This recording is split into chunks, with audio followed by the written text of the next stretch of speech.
Why does your credit score drop the moment you pay off your debt? If the system was actually designed to measure your financial health, that wouldn't happen. But here's the truth. Your credit score isn't a wealth indicator. It's a profitability score. Think about it. The banks give you a higher score for having a car loan at 8% than they do for having $100,000 in cash and zero debt. They've rebranded perpetual interest as financial responsibility, and millions of people are falling for the trap. Welcome back to the FinRadius USA. Today, we are exposing the credit score scam and how good debt is liquidating your net worth. If you are ready to stop chasing a score and start building real wealth, subscribe right now and hit the bell. Let's look at the numbers. Let's dissect the primary illusion, why the system demands you maintain revolving debt. A credit score is calculated using 5 factors: payment history, amounts owed, length of credit history, new credit, and credit mix. Payment history 35% and amounts owed 30% make up 65% of your score. Both of these factors are optimized not by having cash, but by actively carrying and servicing DEB-T. This means the system penalizes those who avoid debt and save cash. If you pay for everything in full, your length of credit history and credit mix factors evaporate, lowering your score. The score isn't asking how wealthy are you. It is asking how reliably can you generate interest for banks. Let's look at the shock math on the classic car loan. You finance a $45,000 vehicle at 8.5% over 72 months. Your monthly payment is $798. Over 6 years, you will pay the bank over $12,000 just in interest charges. Meanwhile, the vehicle, which is a depreciating asset, is worth only $18,000 by the end of the loan. Your net worth took a massive hit, but your credit score? It's higher than ever. The system rewards you for transferring wealth to the banking sector in exchange for the title to a melting asset. Now consider the good debt of the 30-year mortgage. The conventional wisdom tells you, get a mortgage, build equity, and get a huge tax deduction. But let's look at the math the bank doesn't want you to see. Assume you buy a $500,000 home with 20% down, putting $100,000 in liquid cash into an illiquid asset. You take a $400,000 mortgage at a standard 7.5% interest rate. Your monthly principal and interest payment is approximately $2,800. At the end of year 1, you have paid over $33,000 in total payments. But $29,700 of that payment went directly to the bank as interest. Only $3,800 went to principal. After 12 full months of on-time payments, you built barely $4,000 in real equity on a $500,000 house. You are essentially renting the money while bearing all the maintenance and tax risks of the structure. Fast forward 30 years. You paid the bank over $600,000 in pure interest alone. In total, you paid $1 million for a home nominally valued at $500,000. And real estate professionals tell you that as long as the home price went up by 1% a year, you are winning.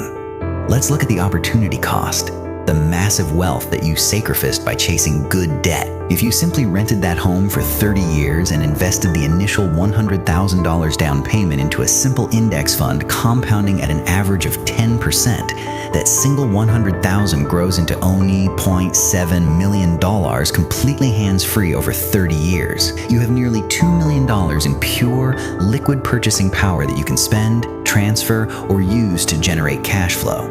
The homeowner has $500,000 in home equity locked inside drywall. They must sell the house to use a dime of it. The difference is house rich, cash poor versus liquid and sovereign. Chasing a credit score creates systemic fragile wealth that can evaporate in one downturn. Chasing net worth creates permanent sovereignty. Dr. Evelyn Vance breaks down the final deduction, the student loan debt trap. Student loans are rebranded as an investment in yourself, the ultimate good debt. Because they cannot be discharged in bankruptcy, banks lend hundreds of thousands to 18-year-olds with no assets and zero income.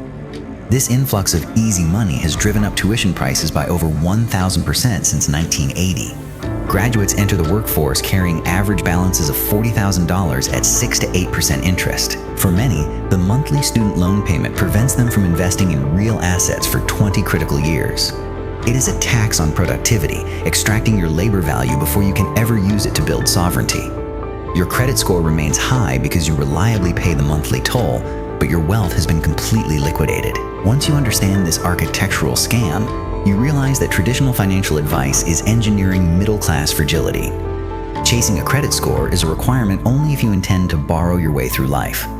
The FinRadius USA alternative is to construct an unyielding personal balance sheet that thrives regardless of bank approvals. If you are ready to break the debt cycle, direct your capital into yield-bearing hard assets instead of payment systems. Julian presents the Tactical Execution Matrix, the 4 non-negotiable wealth pillars. Pillar 1, a permanent operational sinking fund covering 6 months of expenses. Store this cash in a dedicated, non-commingled high-yield account yielding at least 5%. This acts as your strategic moat, allowing you to absorb shocks without touching long-term capital or going into debt. If your car breaks down or you lose your income, your credit score doesn't matter because you are your own bank.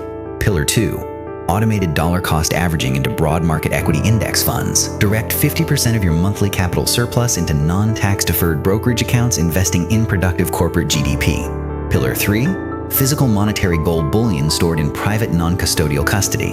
Gold anchors macro purchasing power across generational collapses, balancing the volatility of financial assets. Pillar 4, secure digital scarcity via Bitcoin and decentralized self-custody protocols. Bitcoin provides an uncensorable, mathematically capped protocol with an absolute hard limit of 21 million units. Julian verifies his hardware cold storage key, confirming non-custodial self-custody over his digital reserves. Self-custody guarantees direct asset ownership independent of banking clearance networks. Sarah backtests this 4-pillar strategy against traditional stock/bond portfolios and high-yield cash savers. The data proves a 94% retention of real purchasing power across every systemic debasement era since 1971. This matrix decouples your wealth trajectory from bank approvals and corporate HR departments permanently. Breaking the credit score scam requires a fundamental transformation in how you define financial responsibility. Stop measuring long-term progress by a nominal FICO number displayed inside your banking application. Measure real success by your total net ownership claims over tangible, yield-producing, undebasable assets. FICO measures how well you serve banks. Net worth measures how well you serve yourself. Paper currency units are transient transaction tokens designed for speed of circulation, not generational preservation. Hard assets are permanent anchors that preserve your labor value across shifting central bank policies. Julian finishes configuring his automated hard asset redirection system. His accumulated labor value is now completely insulated against the credit system's extraction rules.